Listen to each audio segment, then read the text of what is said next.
Okay, welcome everybody. Thanks so much to everybody who tuned in through the various online ways, wherever you're coming to us from. I'm really excited to welcome you all to this panel on 20 years of war, hosted out of Cornell University with various co-sponsors and available to a wider online public. I wanted to thank our co-sponsors for this event. This is sponsored by the Einaudi Center for International Studies. It's also co-sponsored by the American Studies Program and the ILR School. And it's powered and brought to you by eCornell, which is hosting the technology.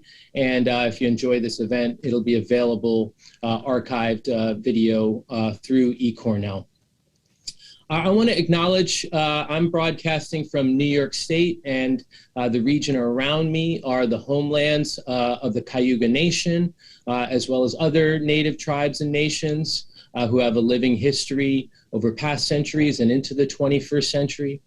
This is also a region, New York State, animated by the history of pro-slavery and abolition struggle, especially the region of Western New York that I'm coming to you from today.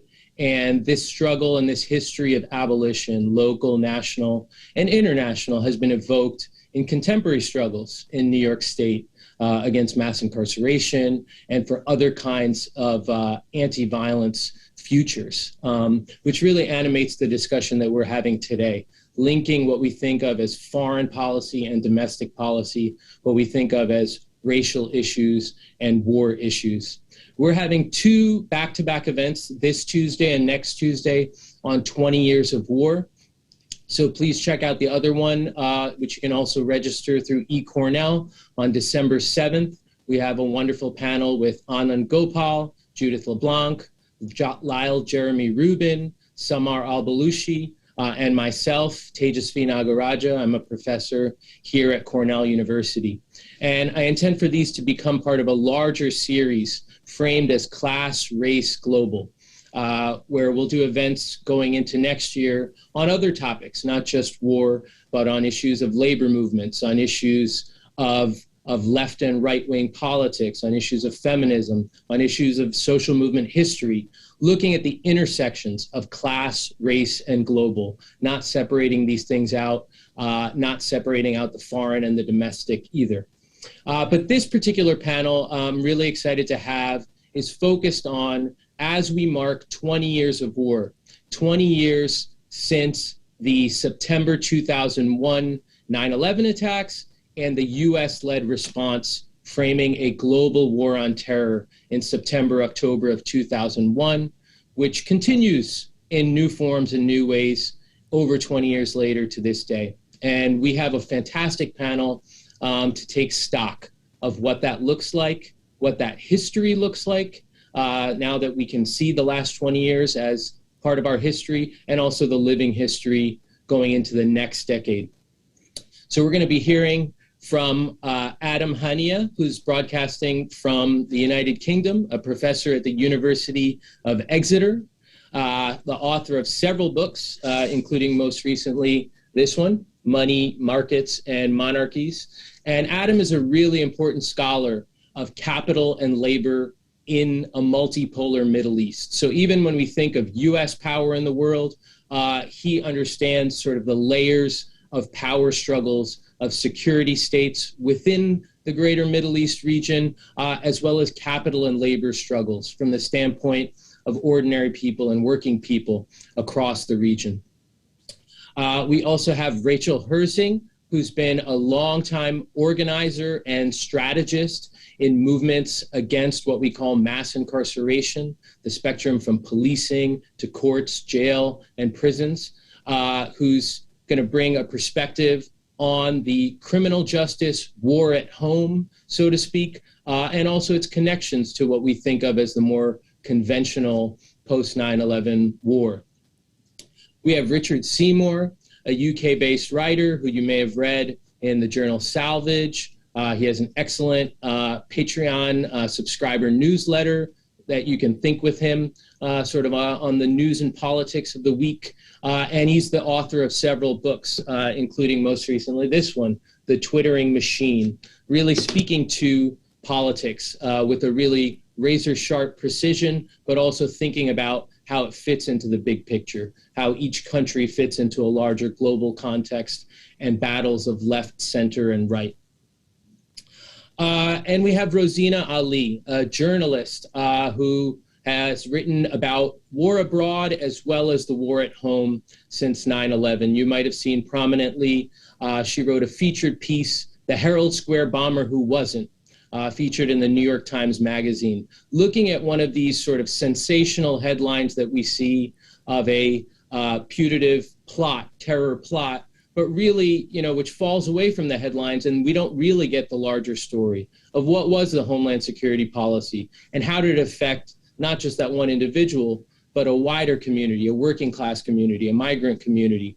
And Rosina is also writing a book historicizing Islamophobia, getting very specific about how policy, politics, and popular buy-in unfolded up through and beyond the 9/11 moment. So we really have a fantastic and dynamic panel with different focuses, foreign and domestic, different regions that can help us tell a bigger picture story of the post 9/11 warfare era and what it means. And so I want us to jump into our discussion, and I'm going to ask, and I'll just introduce myself. My name is Tejasvi Nagaraja, and I'm a historian based at Cornell University in the ILR school. And my own research is on the history of the intersections of class, race, and global, both top-down and bottom-up. I'm writing a book about World War II and the experience of military service in World War II and the way class struggles, race struggles, and struggles over military justice and incarceration intersected with each other as U.S. power was being projected globally, as U.S. empire was being projected globally. So I'm very interested in these questions and their intersections. And now, when I teach students who are now 20 years old or 19 years old, many of them were born after 9/11. So it's really a moment where the crises that young people coming of age today are familiar with are the crisis of far-right violence and threats to democracy, animated by Trump and others, the crisis over carceral violence and the promise of the Black Lives Movement and the George Floyd uprising, and of course, the pandemic and climate crises, which intersected with each other, of course, in the last year. And we can sort of now have some historical distance on 9/11 while also understanding the stock and stakes of it as U.S.-led warfare has affected at least 10 countries in major ways and dozens more in other ways, as other states have waged their own war on terror campaigns, and as all these things have affected our politics, our immigration policy, our everyday culture and life. So that's some of what we're going to get into. And to just jump right into it, I want to go to Adam. And I want to say, Adam, do you have a couple of key points you want to make on sort of how we can take stock, how we can look at this big picture from this 2001 moment to the sort of 2011 uprisings in the greater Middle East and North Africa to our 2021 moment? And what do you want to say to give us some things to sit with and work through the history and our current moment? Thanks, Tej, and thanks very much for inviting me to be part of this conversation tonight. It's a great pleasure to be here with Rosina, Rachel, and Richard. I think I would start by emphasizing some of the points that you mentioned around the broader moment of crisis, the broader crisis tendencies of capitalism today. I think in terms of situating geopolitics, we need to begin with those other wider crises. So So I think first and foremost here, we should look at the crisis of accumulation. That's certainly been evident over the last 2 decades, in which accumulation generally takes place through this reinflating of financial bubbles, continual reinflating of financial bubbles through state means. We see this has led to a widening economic polarization globally, both at national levels and throughout regions, which has led to the marginalization of whole swathes of populations. Related closely to these more political economic features is the legitimacy crisis, or the crisis of centrism, where we see traditional parties, traditional ruling parties, unable to govern in the same kind of way, in any consistent manner, unable to address the problems of today.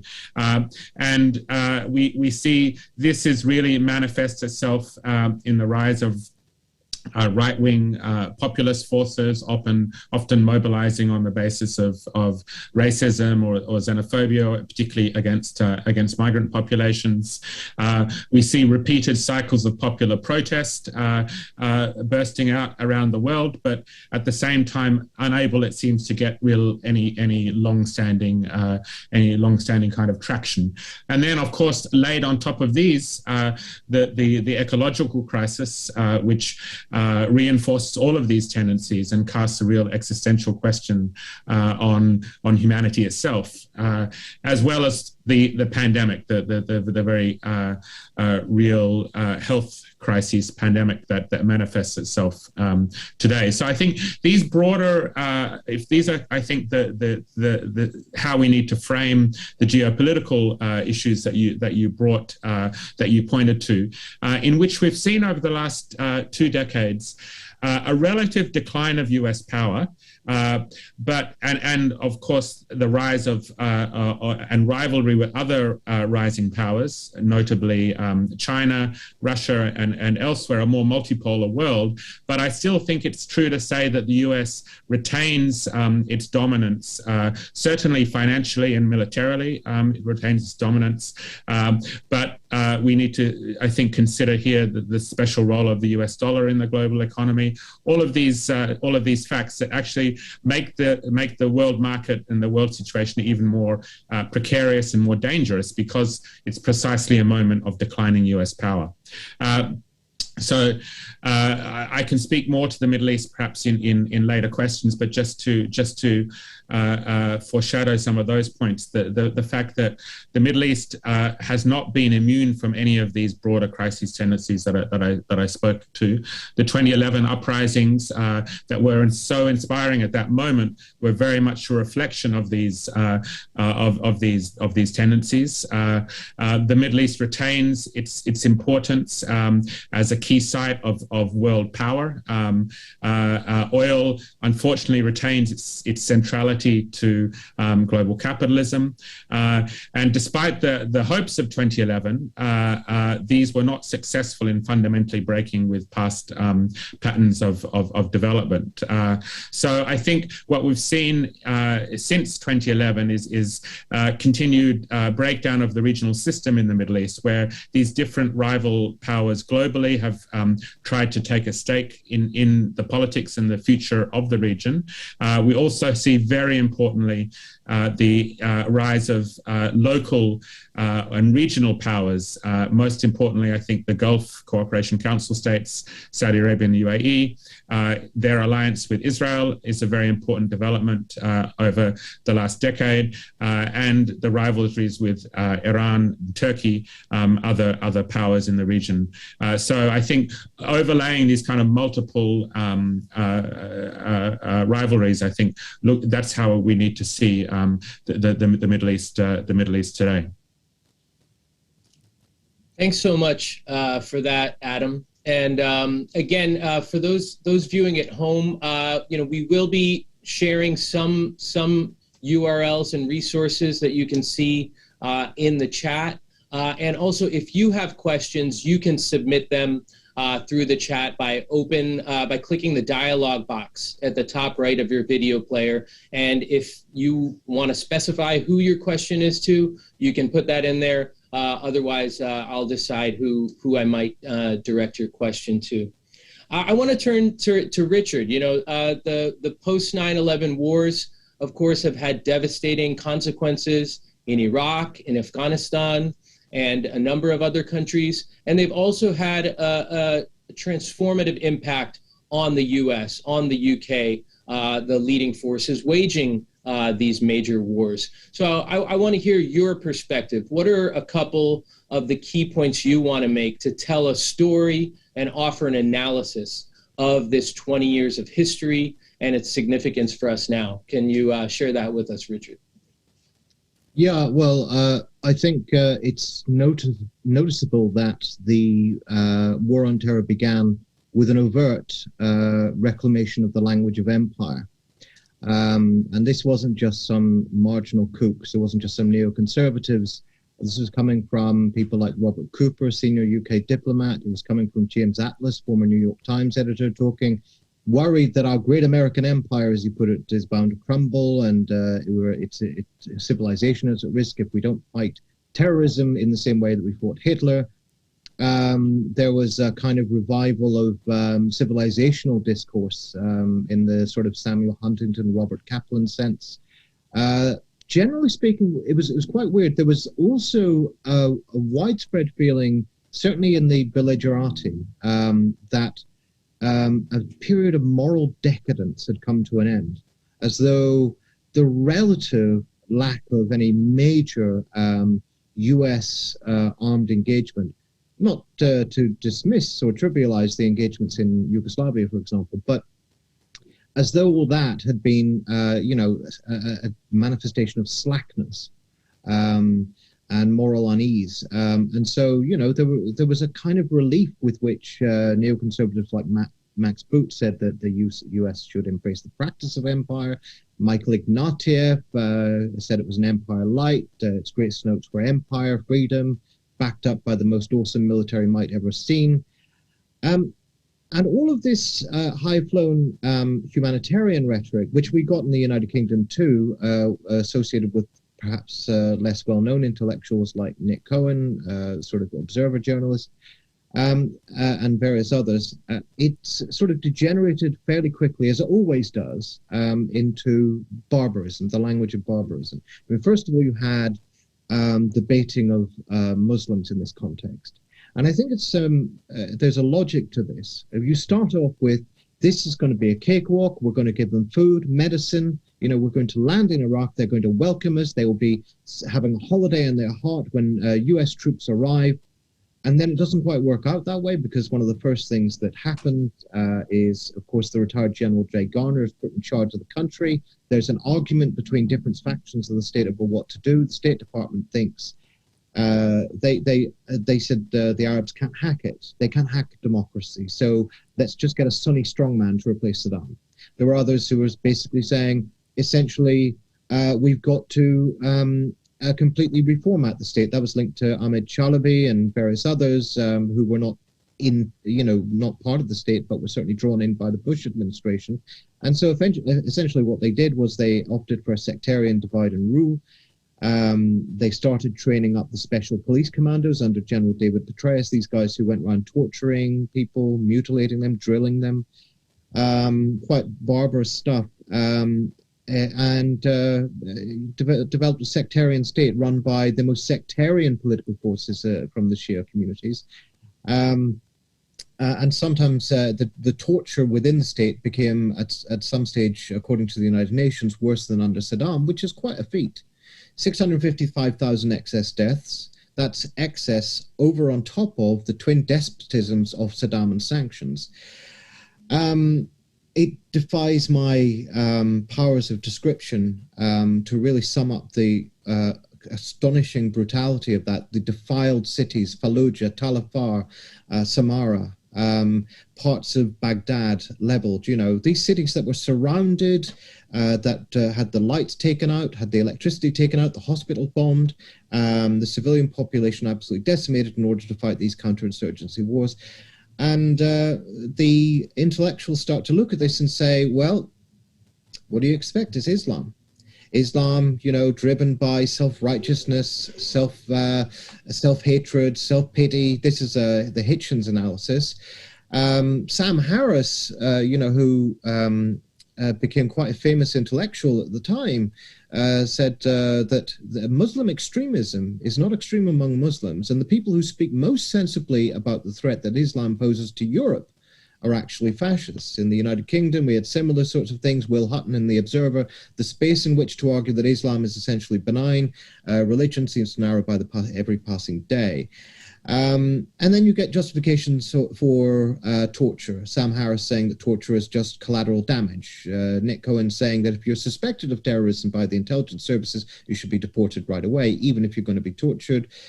And I don't know, many, many examples. Christopher Hitchens describing the assault on Fallujah, which was utterly barbarous at the time, saying not enough people died because too many jihadists escaped. This is the kind of bestiary of the imagination, the blood-soaked rhetoric that emerged from this, and it absolutely barbarized culture more generally, so that you can see well before the far right took off in the United States and England, United Kingdom, the muscular liberals, so-called, and not just the neoconservatives, and not just the sort of the expected pro-war blimps, the reactionaries, were laying the groundwork for groups like that would emerge, like the English Defence League, for the ideological memes that would be appropriated by Anders Behring Breivik, and which would become a thematic of the lone wolves. You can see actually in the post-2000 era, every single trend with regard to political violence, lone wolves, all of that sort of stuff, soaring. It's the classic S-curve of a takeoff. So, and then in Afghanistan, it took them forever to get out of Afghanistan. They spent $822 billion, cost 241,000 lives, and they spent 83 billion of that money training up an armed force that would not fight the Taliban, because the Taliban had effectively become a shadow government thanks to the extraordinary brutality of the combined air war and the warlords on the ground. General Dostum, I don't know if you remember, was described by a New York Times sage as a courageous, relatively liberal leader. He was a torturer and a murderer. That's, for me, that's just describing the arc of a barbarization of popular culture and of elite culture, and the what's happened with Trump, I would argue, and with the forces of the new far right in Europe, is that the logic of imperialism has been crystallized and condensed in the form of fascism. As I think the Fourth International once described it, fascism is a chemical distillation, pure chemical distillation of the culture of imperialism. And that seems to be where we are today. Thank you for that, Richard. And Richard touches there on some of what even when we do have moments of marking the 20th anniversary of 9/11 or media coverage of the withdrawal from Afghanistan, the human cost and social cost in Iraq and Afghanistan, hundreds of thousands of lives, as well as in Pakistan, Yemen, Somalia, Libya, Syria, Niger, Iran, Guantanamo Bay, and these are only the major sites of operations under Bush, Obama, Trump, and into the Biden years. And Richard points to the connections between the foreign and the domestic, between the ideology and the practice. I want to turn to Rosina, and if you can speak to your sense and some of the key points you want to make of what we need to know and think about this living history. Yeah, both Both Richard and Adam have made great points, and I agree with all of them. I have to say, one of the things that really, for me, defines the last 20 years is a lack of accountability, whether it's abroad or at home. And, I think it's useful to make a distinction between the immediate response to 9/11 and then the long-term legacy of that era. And because they're remarkably different, and yet we see a continuity in the war on terror. So we have to understand, why is that? In the months after 9/11, what we saw was effectively a pause of regular rules. We invaded 2 countries, and we started secret rendition sites where we tortured people. And in the US, we detained thousands of people without charges, put them in solitary confinement, sometimes for up to 2 years. They were abused physically and verbally.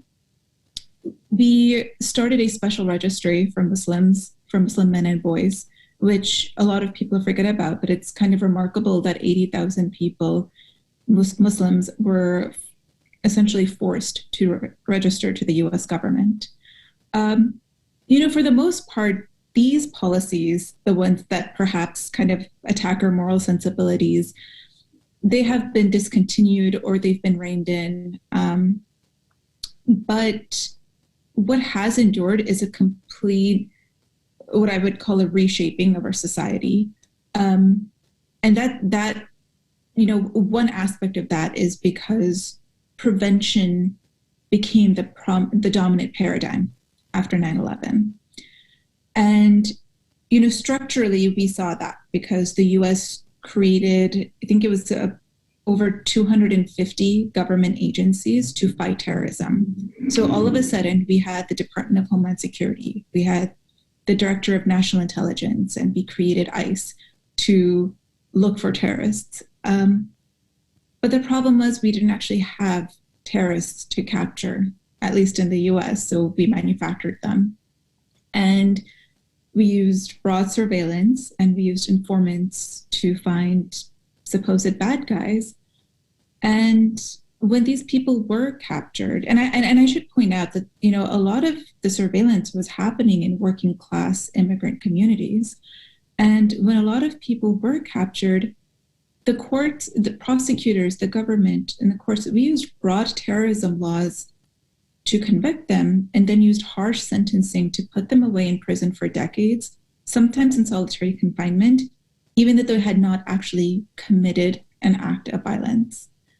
And we have to remember that, even if we are no longer torturing people in a specific sense of the word in secret rendition sites, even though we're, withdrawing from countries, even though we don't perhaps consider Islamic terrorism the biggest threat right now, these laws and policies are still on the books.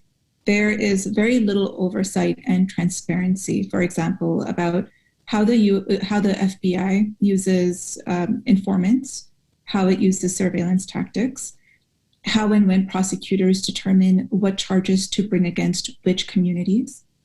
And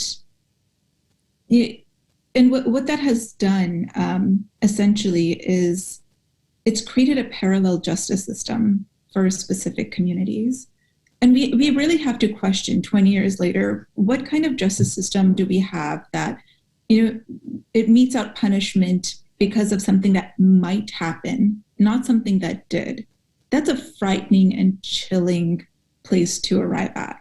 And it's even more chilling because over the years, we have seen this prevention paradigm move from government apparatus to the streets. It's spilled onto the streets, where now people try to defend themselves from particular threats, whatever they might be. And it's interesting now to see, for example, prosecutors using very similar tactics against Black Lives Matter protesters, or even whistleblowers. Right now, Daniel Hale, he's the NSA analyst who blew the whistle on the U.S. drone program along the border. He is in a communication management unit prison, which was started for terrorism suspects or people convicted of terrorism in 2006. So it's really interesting to see where this era, the war on terror, has led us today. Thank you for that, Rosina. And I think that really gives us some perspective on sort of how the line between foreign and domestic policy is not a neat line. And that's something that when we look back now with some historical perspective, right, we remember the invasion, we remember, the foundation of our immigration policy and our border policy reorganized with Department of Homeland Security and Immigration and Customs Enforcement, which are not age-old institutions. These are post-9/11 institutions, ICE and DHS, with the justification of an anti-terror necessity that then gets applied to large swaths of populations, both from Muslim majority countries as well as from Latin American and Caribbean majority countries and elsewhere.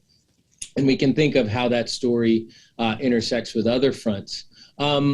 This enormous mobilization of security state and state violence and capacities for state coercion post 9/11, of course, followed another regime that was built up pre 9/11, the architecture of mass incarceration that pervaded over the 70s, 80s, and 90s, and into the new century, and continued to be struggled over into the post 9/11 era. And I want to turn to Rachel. What insights do you have from your thinking and your work, both about the struggle over mass incarceration, policing and incarceration in the post 9/11 era, with respect to the criminal justice system in particular, or as you see intersections with these more traditional sites of war and security? Any couple points you want to make, Rachel?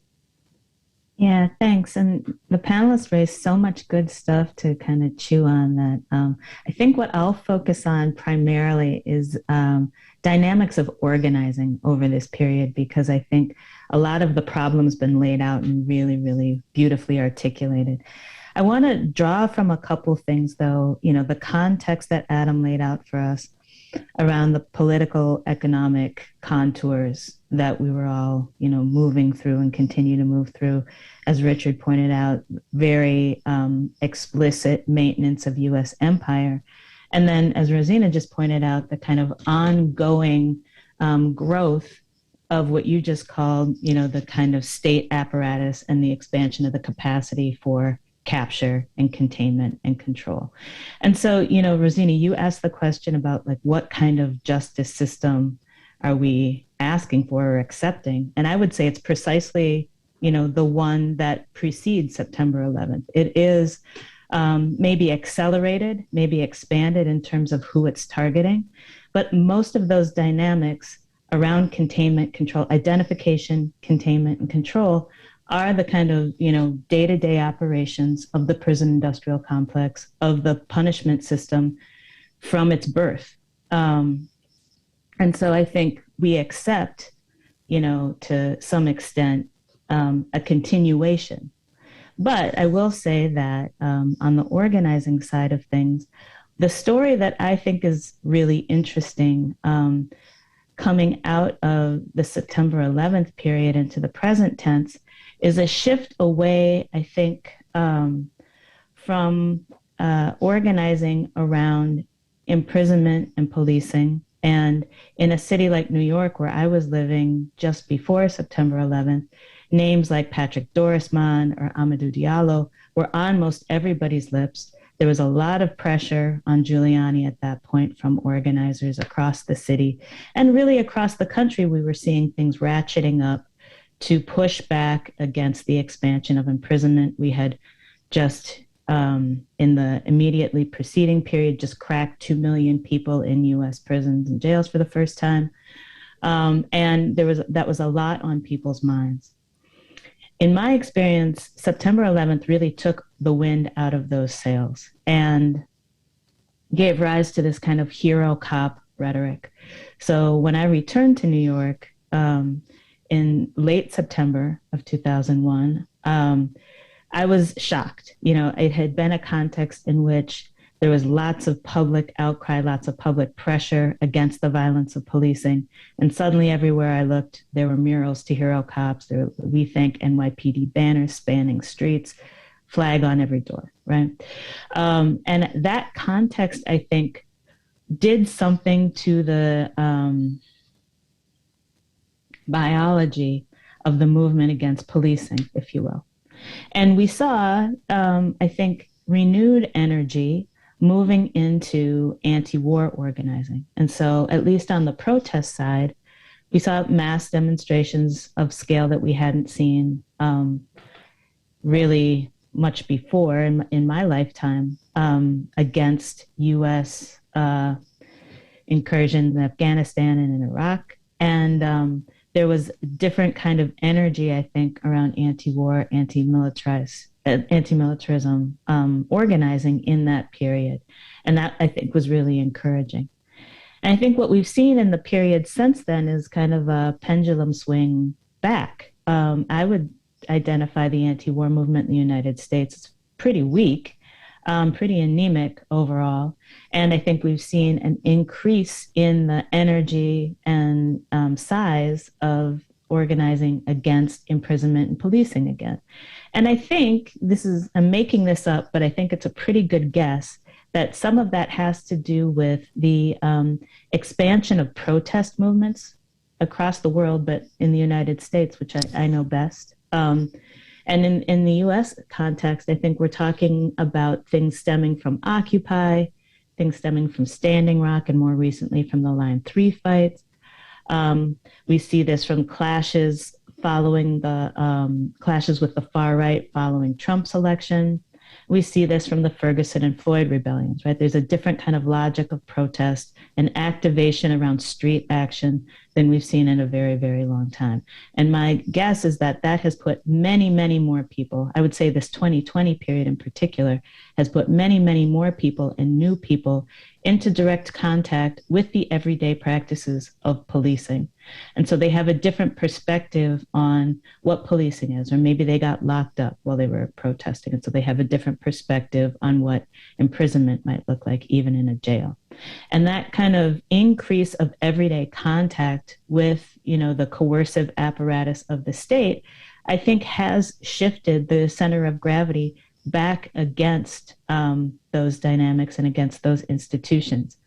And in this period, we're also seeing an increase, and I don't want to act at all as if this is brand new, because this is not brand new, but we're seeing, I think, an increase in cooperation between military institutions and agents and the institutions of the punishment system and agents of the punishment system.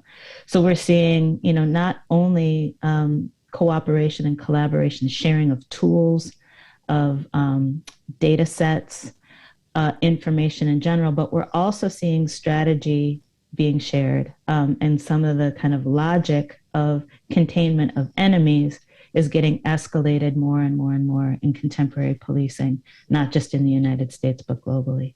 And if we go back to the economic container for all of this again, I think the other kind of dynamic that we're seeing really playing a role in how people are making choices about organizing is the context of austerity and the austerity measures that people are really trying to live through. And I think, last year, following the Great Recession, but also last year's pandemic austerity measures, we really saw both a lot of opportunities and openings with the state doing things it never said it would do, right? Releasing people from prison, sending checks to people, that kind of thing. But also we saw a lot of people, at threat of eviction, losing work, having to deal with really serious healthcare expenses, that kind of thing. And I think all of those things kind of coalesce to make the conditions, the repressive conditions against which people are organizing, the clampdown's pretty severe at this point. But my sense is that in the past 20 years, we've definitely seen a resurgence of organized energy and I think an increase in the base for organizing against the punishment system. Thanks so much for that, Rachel. You did a fantastic job of weaving together some key points from the other speakers and really looking at how sort of these sort of amorphous forces, sort of the forces of sort of state movement and state power, as well as anti-systemic movements, social movements, sort of navigate this terrain.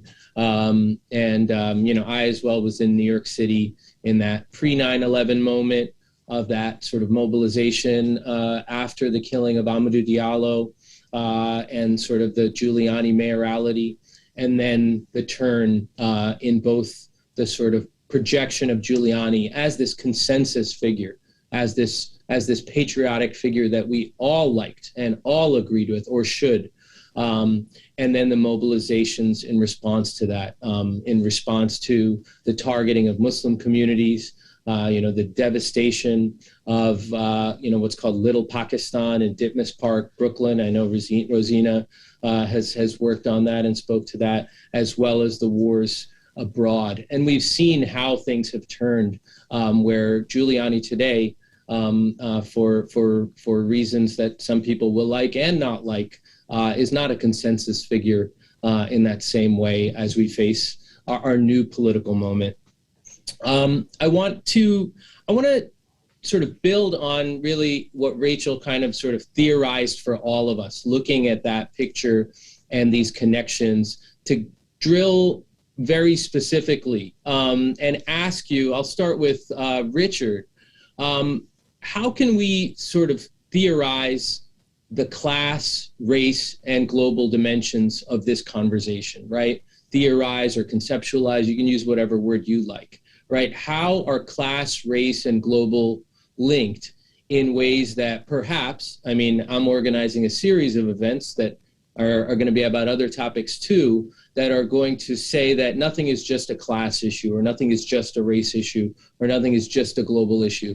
If you agree, or in the ways that you agree, how can we conceive that, both with our analysis and with any reference points of what's on the table here?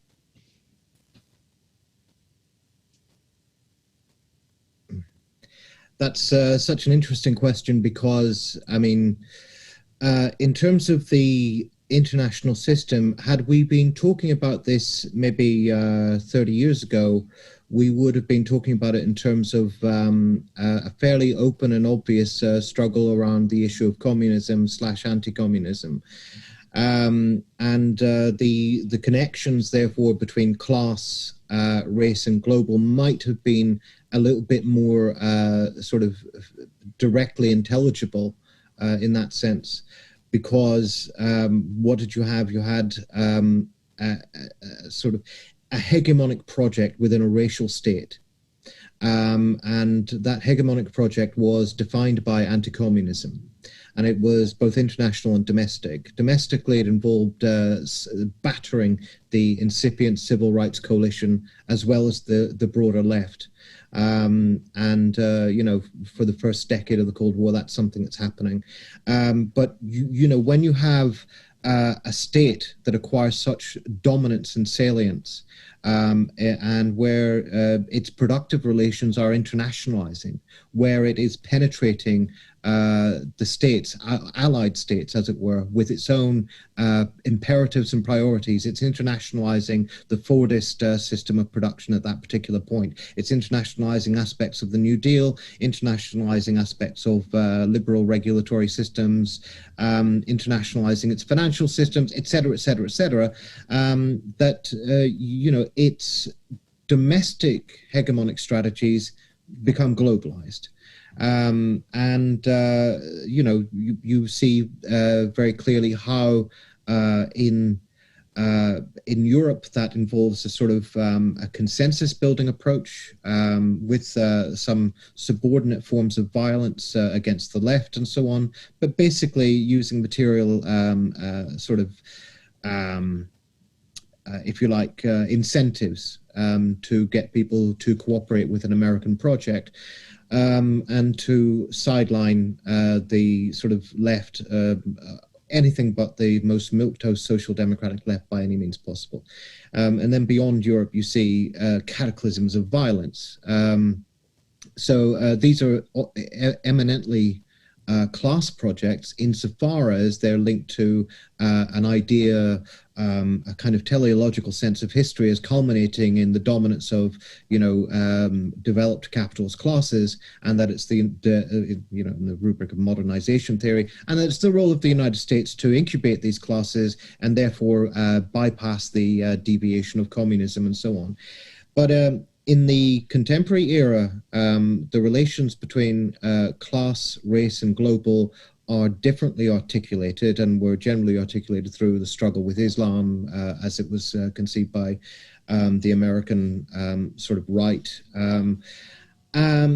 One thing that I think was very clear was that the United States internally, and perhaps this is what the sort of the new moral seriousness people were complaining about after 9/11. Internally, there hadn't been much of a hegemonic project. There had been the dominance of neoliberalism, but it was not, it didn't rally many people in particular. It pacified and demobilized people. And one result of that, which I'm sure you guys remember better than I do, is that towards the end of the 1990s, there had been the beginnings of a turn to the left. There had been the beginnings of a resumption of labor militancy, very sort of very brief and not very well developed. And I think one of the things that you can see is, and also the anti-capitalist movement, which had an internationalist dimension and was linking up subaltern forces, indigenous forces, anti-racist forces across the world in very interesting kind of patterns, and sort of organized principally against neoliberal capitalism, but at its most radical end against capitalism as such. And then, of course, 9/11 happens, and it provides this moment for the assertion of a new strategic mission, not just for the whole of American society, as it was then asserted. Obviously, the hegemonic bloc always has its exclusions. There were plenty of people who excluded there. But for ostensibly the whole world, everybody was supporting the United States at that point. And that historic mission was to... increasingly, it was cast as, first of all, it was to contain terrorism. That doesn't mean anything. It was given ideological content in terms of a struggle with Islam. First of all, is radical Islam, extremist Islam, then sort of to an increasing extent, Islam tout court. And I think that that domestically, because this is the crucial point, it doesn't seem obvious to me that domestically the American capitalist class needed a war with Iraq. They may well have sort of been broadly behind some sort of venture in Afghanistan for obvious reasons, but it seems quite likely that this was a decision taken within a context in which the state, and particularly the neoconservative sort of right-wing nationalist faction running it, had achieved a relative autonomy, a greater relative autonomy than usual, and had asserted this as a leadership project, as a project for the remaking of American capitalism domestically and abroad, basically led by some pretty corrupt sectors of capital with nepotistic relationships with the Republican Party. Not to suggest, by the way, that it didn't achieve broad consent in doing so at first. The Democrats were sometimes even more hawkish than the Republicans. But basically, I think that this could be interpreted as partly a domestic project, partly one in which essentially they were able to immediately revive the kinds of counter-terrorist measures that were used by Reagan and the Reagan administration against the solidarity movement with Central America in the 1980s, and escalate that. And they were able to jack up domestic repression. and I think implement a number of the measures that they wanted to. They didn't get to privatize Social Security, but they got to achieve quite a lot, and they got 2 terms out of it for an administration whose policies were deeply unpopular. So, I mean, essentially, there's a sort of link there between the sort of globalization of American capitalism, the globalization of its internal hegemonic strategies, and the ways in which that involves the management of classes. Great, thank you for that. And I want to turn to Rosina with a similar question. If you want to sort of, if you have a point to make about that sort of class, race, global link, how can we talk about some policy or some phenomenon and look at those intersections? Yeah, I mean, I think the irony of, or the paradox of the war on terror is that it really required strengthening states, militarily and financially. And these are the same states that had, as Richard mentioned, even in the 90s, had been failing people. And this is a global world order that is failing people. And yet the U.S. was determined to militarily and financially keep it up. So, for example, in Yemen, after 9/11, the U.S. had given $0 in military aid to the central government. After September 2001, it started giving $10 million in order to fight terrorism. At this point, Yemen was already in the throes of its own civil wars. And what did the Yemeni government do? It used that money to fight its own internal conflict. And we actually see the same parallels happening everywhere else.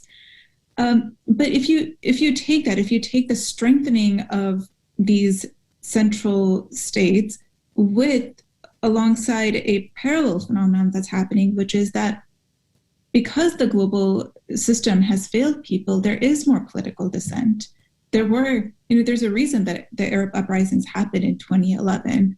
Occupy happened here. There is a reason that we have more, armed military groups or terrorist groups around the world today than we did before 2001. It's because the state does not provide a political vision for people. And, when we use the word terrorism, it actually obscures these dynamics rather than illuminates what's actually happening on the ground. What we saw, for example, in Syria and Iraq, the reason that so many people joined ISIS or at least showed support was because there was no state that could offer services or actually provide for people. And when that happens, you really have limited alternatives to having a political voice. The problem, though, is that the war on terror framework relies on us supporting the very regimes that are terrorizing its own citizens. That's what's happening on the international front. I do want to just quickly make a point about something on the domestic front, which is very much related to what Rachel has been talking about regarding mass incarceration. It's really fascinating how the racial dynamics of the U.S. law is used in the justice system. So the U.S. justice system has 2 terrorism statutes, an international terrorism statute and a domestic terrorism statute. And that's very important because the international terrorism charge carries with it severe consequences, such as much longer sentences and much harsher sentences, including solitary confinement. But many of the immigrants or Muslims that were arrested and convicted after 9/11, who were convicted for terrorism-related charges, they were charged under international terrorism laws, even though they had no connection to a foreign terrorism organization. And that is key, because if you look, for example, now at those who have been arrested in the Capitol Hill riots, they've been charged with domestic terrorism, and that carries with it a significantly less harsh punishment.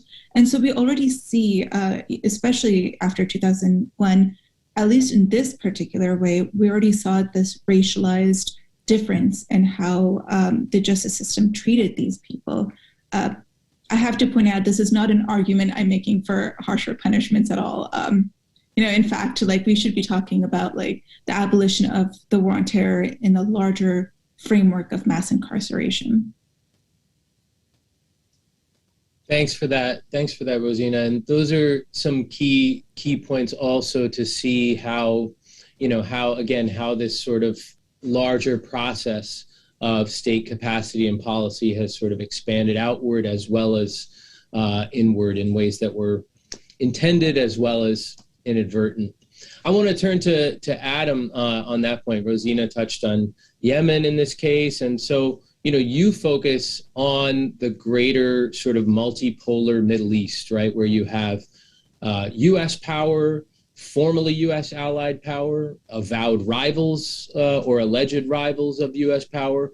What can you tell us? Sometimes in the U.S. imagination or U.K. imagination, maybe even in the imagination of some parts of Middle Eastern countries, there's an imagination of certain countries or classes of people as sort of not involved in economic struggles and dynamism, but sort of seeing it as sort of a security landscape. And your work is really important because you look at livelihood struggles, working class people's everyday livelihood, as well as political possibilities.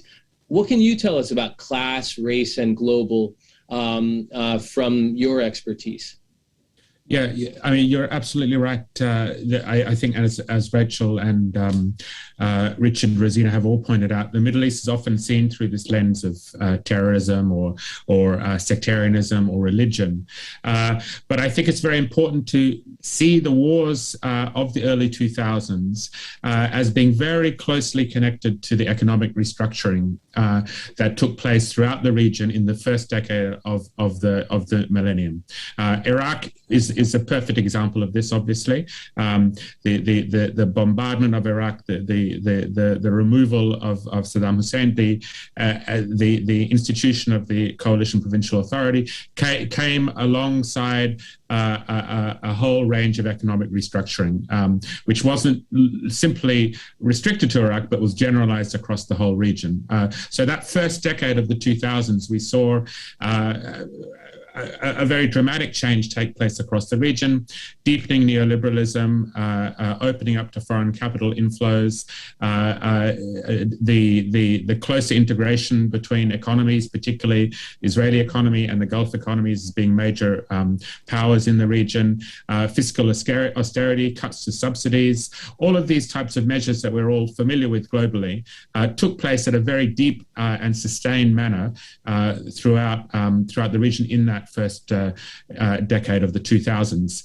I think it's really important, and this speaks, I think, to some of the points that Rachel made around securitization, control of population, state violence, that this economic restructuring was in no way contradictory to political authoritarianism or to autocratic states.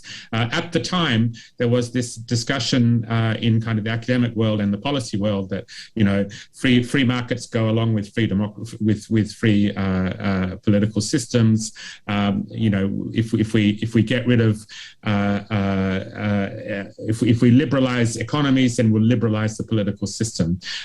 This was never the case. And I think, as all the speakers have pointed to tonight, there's a very close link between authoritarianism and neoliberal forms of governments. And we see that very clearly today, I think, in all parts of the world. So what did this mean for the region? It meant this very dramatic polarization of wealth, which at the national scale, but also very importantly at the regional scale. And this, I really want to emphasize this point because it's often left out, and it speaks to some of the issues around class, Tej, that you raised.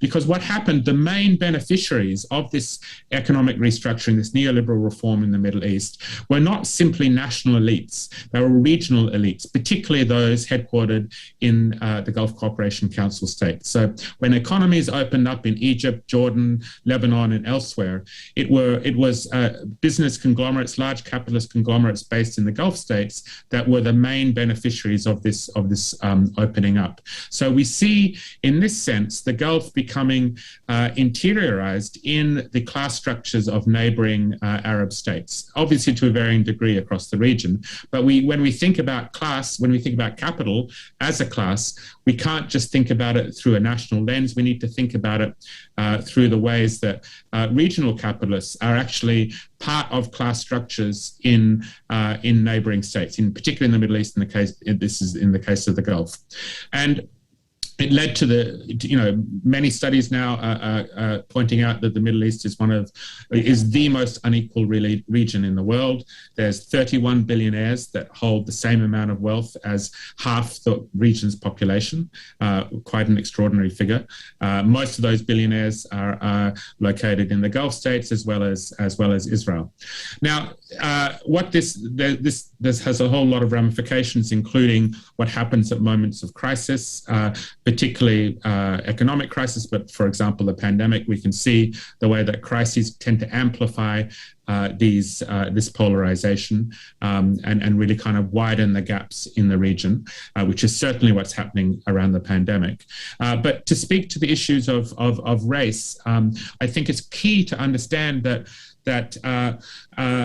migrant working classes are really quite central to how class is structured in the region.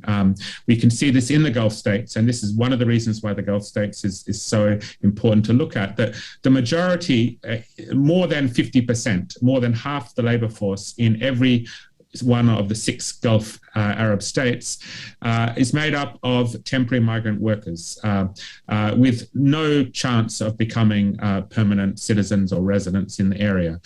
So these workers, these migrant workers, are basically the working class in the Gulf, and they actually, migrants are a majority working class in the region, which is a little known or little commented on fact about the Middle East. So at moments of crisis, such as what happened in 2008, 2009, such as what happened in 2011, such as what's happening now with the pandemic, migrant workers simply tend to get displaced back to their home countries. And in this sense, the moments of crisis actually get spatially displaced to neighboring states, Pakistan, Bangladesh, India, who provide these workers for the Gulf. So again, when we're thinking about the working class in the Middle East, we can't think about them in these kind of neatly defined national containers. The final thing I'll say about this, of course, is the issue of the violence and displacement that we see in places such as Syria, Yemen, Libya, and elsewhere. The Middle East is the site of the largest forced displacement since World War II. And these refugee populations, who are both internally displaced but also displaced across borders, also constitute part of the region's working classes. They're not simply objects of humanitarian aid. They need to be seen as workers, as part of how class forms in the region. So again, I think we can see very clearly here the connections between migration, class, and race. Certainly, the horrific scenes that we've seen in the Mediterranean, the borders of Poland, in the Channel over recent weeks, are directly bound up with these sites of violence and displacement in the Middle East. So again, when we're talking about racialization of populations in Europe, this is a Middle East question. It's not simply a European question. It's a Middle East. It's a question for the Middle East as well. We can't treat the international, and that means treat class or treat race or treat migration as something over there. It's something very much in the place that we are. So I'll leave it there.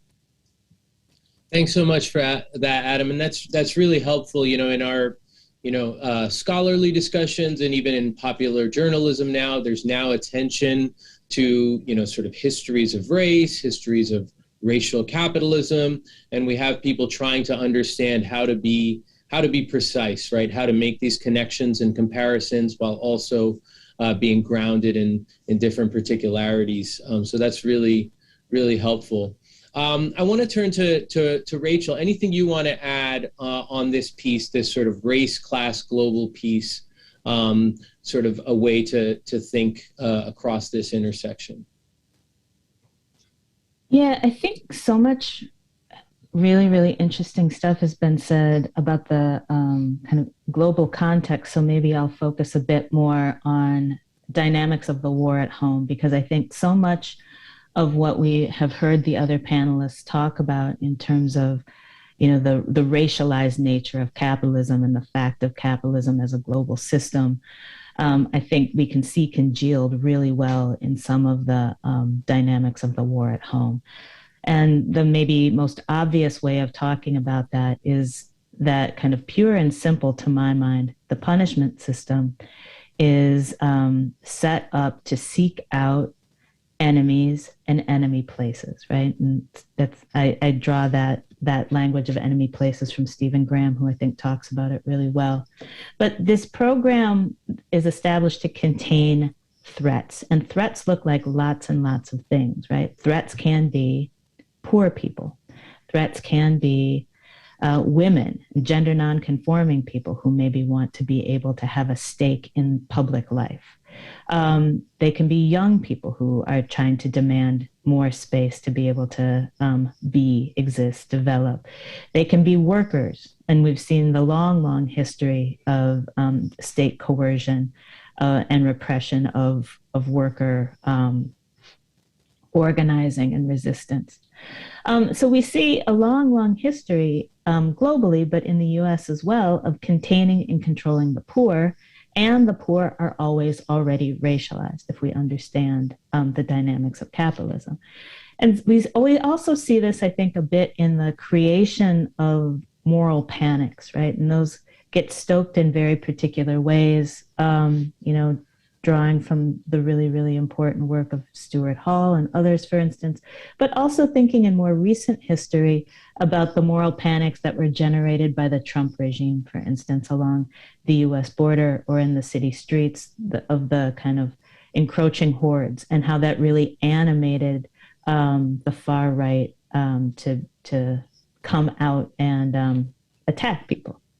So I think, when we're thinking about the creation of enemies, who the state interprets as being enemies, and I mean that, in the sense of kind of who poses the greatest challenges to the power structure, who poses the greatest challenges to the status quo. I think, for instance, some of the stuff that Rosina laid out around the identification of people that are labeled as terrorists is one aspect of that, for sure. But I think we also see that in terms of a repression of dissent even. And I would be remiss not to mention the way that domestic terrorism labels have been particularly used against Black people. Most recently, I think we've seen, the creation by the FBI of the label Black identity extremist. And, people in recent protests, recent organizers have been targeted with that. And for sure, it is not the same scale of punishment that's used against people who are labeled as international terrorists, but is not negligible. And that is that extends from a long, long history of that kind of repression, particularly targeting Black people, Indigenous people, and other people of color. So, COINTELPRO, for instance, has led to the imprisonment of leaders of social movements in the United States. Some still locked up. We've seen a recent release of a number of really important movement leaders, but after 40 or more years locked in cages as a result of their political activity. So while the punishment might not be as harsh necessarily, and I take your point, Rosina, that you're not advocating for greater punishment necessarily for anyone, I think we can't minimize either kind of the way that the identification of these so-called domestic enemies really poses a chill on social movements broadly, and also it animates and activates some of the kind of domestic militia style or other kind of white nationalist or far right forces that we've seen really pose threats to people's well-being across movements in a variety of sectors in the U.S. as well. Thank you for that, Rachel. And this is sort of a larger question, right? In that we're trying to speak to in this event, and then, as I said, next week on December 7th, looking back on this sort of notion of security, right? And this notion of security against threats and how that has become sort of amorphous and expansive in ways that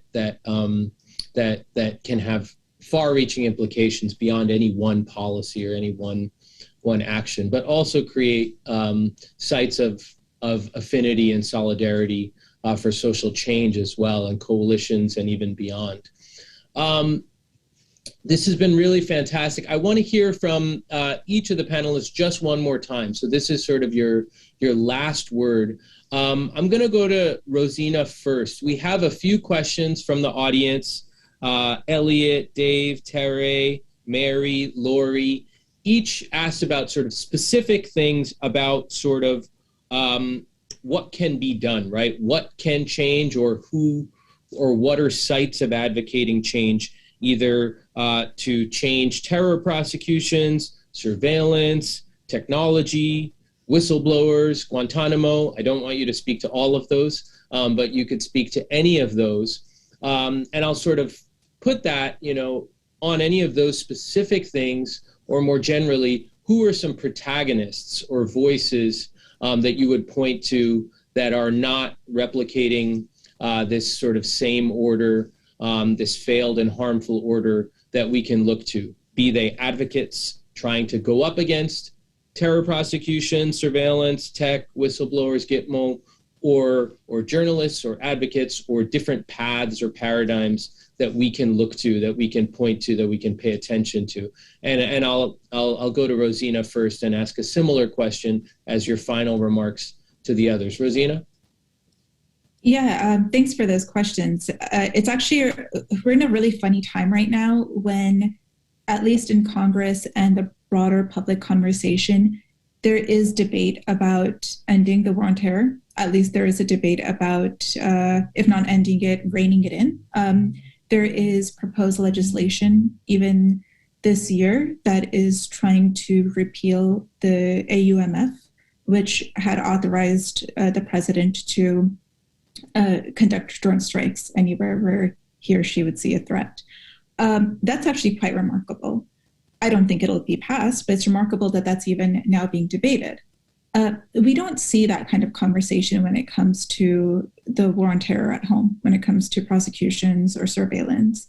And I think one large part, one reason that is because the media and the public has relied a lot on national security intelligence, has relied on the government's narrative, for example. And I think what we can be doing now is to really amplify the voices of groups who have been following, certain cases, or representing immigrant communities, especially, who have been targeted in this way.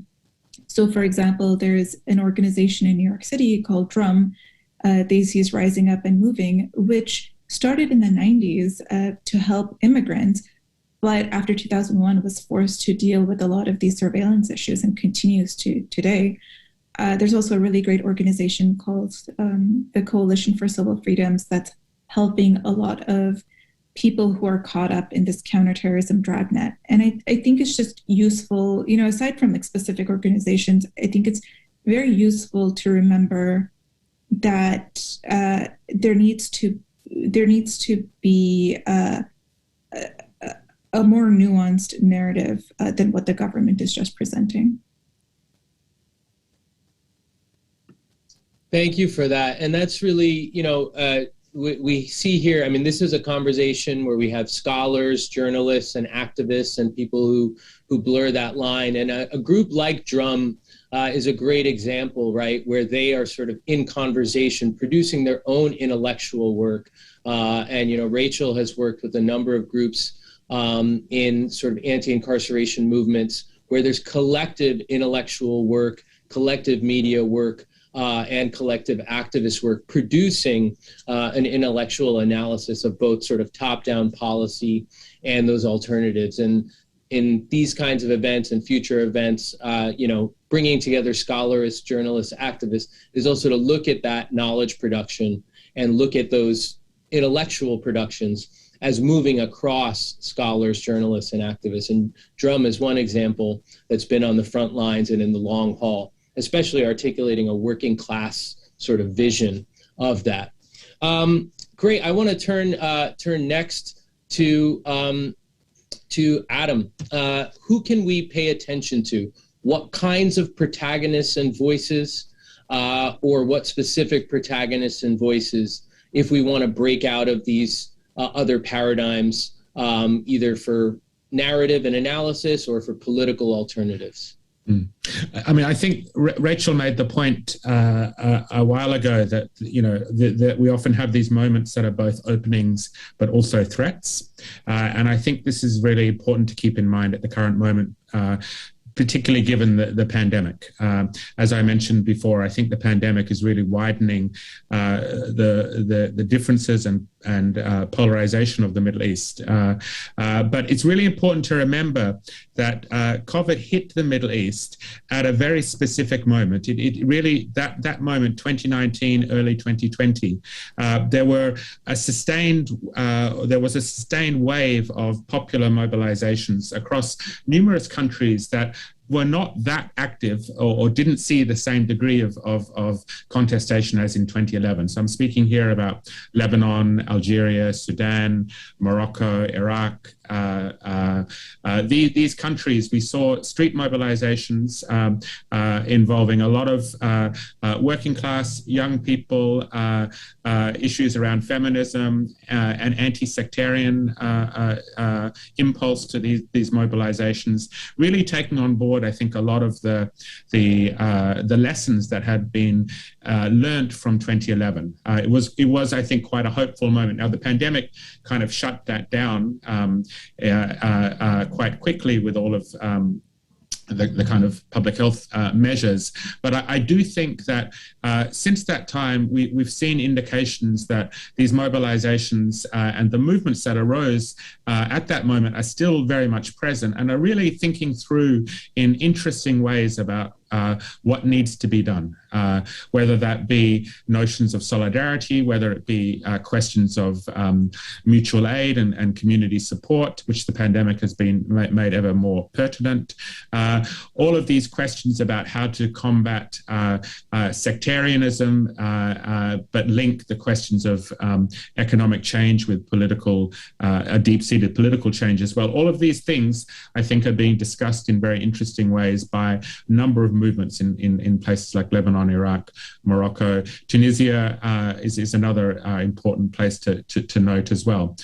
Specifically, I would just, I think there's ways that we can link the discussions in the Middle East to discussions elsewhere in the world. There is, for example, very important ongoing debates and mobilizations against the IMF and the World Bank and new international financial institutions that have entered the region for the first time since 2011. The European Bank for Reconstruction and Development, for example. There are mobilizations against the kind of economic programs we see pushed by those institutions. So I think that's one thing that also, I think, see greater cognizance of the role or the destructive role that regional powers such as the Gulf states are playing. We can see this, for example, in Sudan, where the street demonstrations are very clearly raising slogans against the Gulf powers and their involvement in trying to prevent change in Sudan, supporting the military. The other I think, issue that links very clearly to a lot of what's been said tonight on the panel is around the issues of imprisonment and prison abolition. In a number of places, a number of countries in the Middle East, we see this intensified use of imprisonment, incarceration, and campaigns against that in Egypt, in Tunisia, and very, very importantly in Palestine, where there's a huge political prisoner population present. So I think there there are very clear conversations that can be had around prison abolition and the importance of prison abolition in the context of North America, as well as the context of the Middle East. On Palestine, I should also mention the recent attacks against 6 very prominent human rights organizations in the West Bank that have been criminalized by the Israeli military.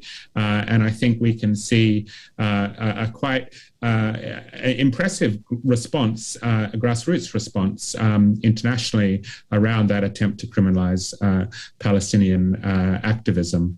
The final thing I would say that, again, very clearly links the North and the South, or Europe and US and the region, is the global arms trade. And the destructive effects of this, the militarization that fuels the profits of arms companies in particularly the United States, France, and the UK, and are very important to the kind of maintenance of the autocratic regimes that we see in the region. So I think the global arms trade is another kind of weak point, or another point that needs more attention, but we can see campaigns both locally as well as internationally around that.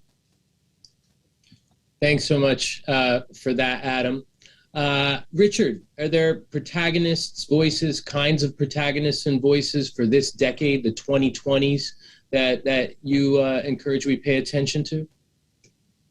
Well, it seems to me that the number one issue, and this is going to be the case for imperialism, for anti-imperialism, for racists, and for anti-racists, if you like, for capital and for the working class movement. Whatever we're talking about, it's going to be the planet. So I'm interested in those who are promoting some form of planetary sensibility, not just a question of ideas. It's not just a question of theories and struggles. Those all matter, but it's also the comprehensive sensibility, the awareness that almost all of the major problems that we face today are planetary problems, whether it's COVID, whether it's the decomposition of soil fertility, ocean acidification, the warming of the climate, the rapid biodiversity and megaphase change happening in microphase time. So I'm interested in, on the one hand, of course, there's the fact that we're still stuck in a non-planetary system, a system of national states, increasingly violent national states. So I think on the one hand, we can pay attention to those who are trying to put up some resistance to those revanchist nationalist projects, which not coincidentally are overwhelmingly denialists. In the sort of ecological sense, as if to say, you know what, we're all going to die anyway, so let's just, those of us who've got the wealth, let's just spend the next 30 years blowing it all and having a great party and then lights out. Maria Ressa in the Philippines, I think, is a very important person, journalist to follow, has been covering Duterte's crimes, which, by the way, I mean, a quite extraordinary mode of death squad populism he's got running there, in which, he's one of the most popular leaders on the planet, popular with the poor people among whom his death squad goons operate, because he proffers that by destroying the undeserving poor, he will improve the living standards of the rest. I would look to the opposition in China. If you think about what's happening with Biden in Afghanistan and, the surrounding circumstances, it seems to me that a lot of it is going to be a struggle between the United States and China over who controls rare metals, who controls the production of PV panels, and the reorganization of the global economy and supply chains. Okay, so like there are journals like Chuang which pay close attention to how Chinese capitalism actually operates, and we can learn things about how working class opposition is organized there. And I think in terms of India and Modi and that kind of revanchist nationalism, which is going to be extremely important for the future of the planet in terms of how quickly any kind of ecological adaptation is made, as well as important in terms of its own incipient forms of imperialism, as we've seen in Kashmir. The Rana Ayub is one of the most important journalists there, has been covering more than any other journalist, I think, the atrocities of the Modi regime. It's extremely popular exclusionary ethnic politics. So I think we're up against two conflicting processes. I would like to put it in almost in a sort of pseudo-Freudian opposition of the death drive versus libido. On the one side, we've got the disaster nationalists who are organized around the most destructive sectors of capital. And on the other side, we've got the coalitions for human survival and thriving. I think that that is not going to be contained within any national project, and not even strictly speaking within any single political project. It's got to be transversally organized. So that's what I would look for. Thanks so much for that, Richard. Rachel, you offered us earlier a really nice sweeping history of social movement politics from the 90s to the 2000s to the 2010s. What do you want to say about protagonists we should pay attention to, voices we should pay attention to now? Yeah, well, I guess the first thing I'll do, just given that you gave me the opening, Tish, is to do a shameless plug for an organization that I work with. The Center for Political Education is an organization I think people really should know about. It's an organization that does precisely what you were laying out earlier, which is to put organizers, journalists, academics in conversation with each other to really think more about the current conditions and to develop strategy that provides a pathway forward that we think is better. So I definitely want to give some promotion to that and to a project that we work on there called the Anti-War Working Group, which is specifically trying to animate and activate people of color-led anti-imperialist organizers to become more involved in opposing war and militarism. That is primarily focused in the Bay Area, but is national and international in interest. And I would say in terms of the questions that got posed, that the thing to do always, from my perspective, is organize and to get involved in some organization where you are that is aligned with the vision of the world that you hold. And I really think that getting involved in organizations and putting yourself to work in campaigns is a really, really effective way to kind of cast off the woe is me, what can we do of all of the terrible things that this panel laid out. We talked about a lot of really, really terrifying things. So I want to talk about some of the groups that I'm paying attention to. I would say, the Center for Political Education that I just mentioned is also involved in something called the Feminist Peace Initiative, which is hosted by Grassroots Global Justice, Madre, and Women Cross DMZ, but is a formation of lots of different people from different kinds of organizations. And it has released a framework, a policy framework that is anti-militarist in nature. And I will say, my own bias, I think the anti-militarist politics are much, much better than the anti-prison industrial complex politics of this document. But I think importantly, it does the work of putting those things in conversation with each other. So talking about the war at home and the war internationally, the wars internationally together in a way that makes sense. And so I would promote that. I would say that the Movement for Black Lives, Vision for Black Lives, the policy platform that was produced by the Movement for Black Lives initially in 2015, 2016, and then revised this past year, still has some really, really good pieces in it. It is an anti-militarist and anti-war document.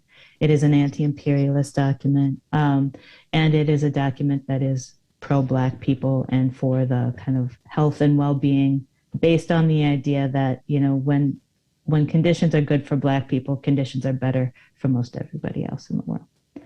I'm excited about dissenters. And when we're thinking about the anemia of the anti-war movement in the United States, I think this kind of next generation of organizers coming along and trying to inject a little bit more energy into that movement is really important. I think it is a crucially important movement in the United States and globally. And I would love to see more people be involved in it and put good work into it. I guess finally I would add also about face and Veterans Against the War. I like to pay attention to what they're up to. I feel like they do a good job of, you know, bridging the domestic and the global as well. And I think it's important to hear from veterans who are anti-militarist and anti-war. And the last kind of pitch I would make in terms of the questions is that, yes, you should organize. And I think you should organize from an internationalist perspective. I think what I failed to say, I laid out a lot of problems in that last question, but what I failed to say is that we're also seeing lots of affirmative things happening from some of these internationalist efforts, coalitions, networks, formations. I think Adam just mentioned a couple. And I was really inspired, particularly around the solidarity with Palestine in this past year. And I think more of that builds more power globally as well. Thank you so much. Well, this is my wrap-up time to close us out. I think those last few comments were really fantastic, and we've seen how over these 20 years there has been this growing momentum of forces of war, as well, and coalescences and coalitions for war, for domination, and also these coalescences of anti-war and of visions of an anti-violence future. And I think we have sort of this idea of sort of standing up against one power that is domineering over another far-flung place, as well as this other model that we're pointing to of affinity and solidarity, where, you know, sometimes people in the US and the UK protest what the US military does in Iraq and Afghanistan, and sometimes people in the US and the UK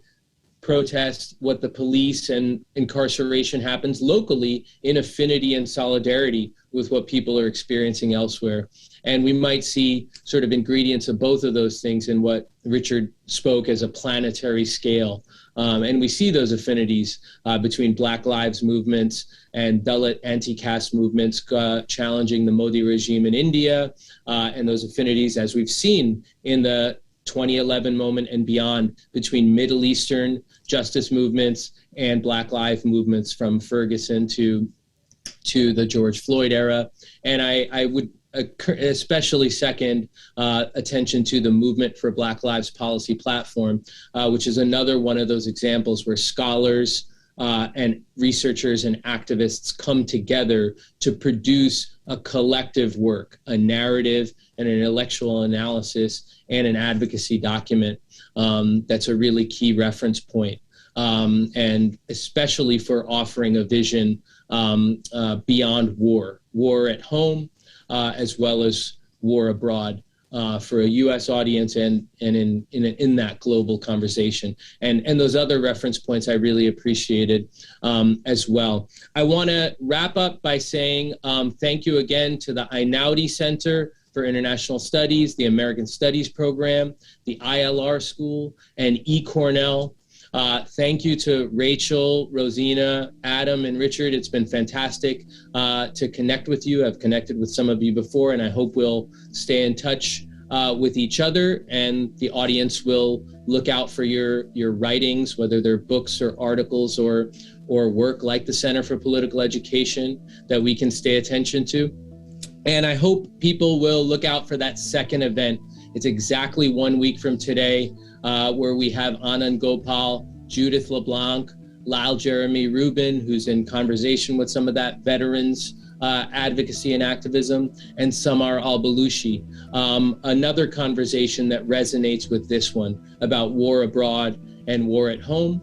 And you can stay attention to future events by eCornell, and you can look at my personal events that I'm doing in this series Class Race Global on Twitter, or just stay tuned. But it's been really fantastic. I want to thank the audience and thank the questioners who offered those questions, thank the co-panelists, and I hope we'll stay tuned to next week's conversation and stay tuned to some of these voices, both these panelist voices and some of the individuals and organizations that they drew our attention to.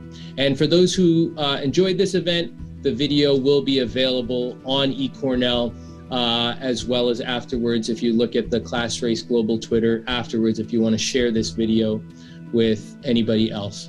Thanks so much, everybody.